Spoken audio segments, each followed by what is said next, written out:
Hello viewers, আসসালামু আলাইকুম। আপনারা সকলে কেমন আছেন? আমি আজকে আপনাদের সাথে একটি বিষয় শেয়ার করতে যাচ্ছি। আপনারা যে আমার এই দোকানটি দেখতে পাচ্ছেন, এটি আসলে লক্ষ লক্ষ টাকা ইনভেস্ট করে আমি এই দোকানটি সাজিয়েছি। এই দোকানটি সাজানোর পর অনেকেই আমাকে ভালোবাসার হাত বাড়িয়ে দিয়েছে, আবার অনেকেই আমার এই দোকানটা দেখে হিংসা করেছে। এই আমাকে যারা এই দোকান দেখে হিংসা করেছে তাদের একটি বড় উৎকৃষ্ট প্রমাণ আমি এখন আপনাদেরকে দেখাচ্ছি। এই দেখুন আমার কত দামি দামি মালগুলো দেখুন, ইঁদুরে কেটে কুচি কুচি করে নষ্ট করে ফেলেছে।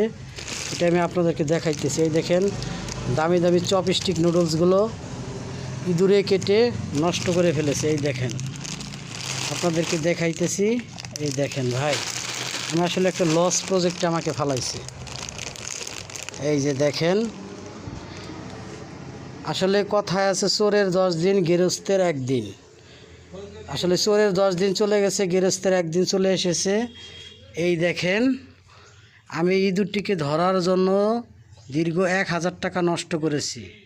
অবশেষে ইঁদুরটি আমার ফাঁদে পা দিয়ে ধরা পড়েছে। এই দেখুন।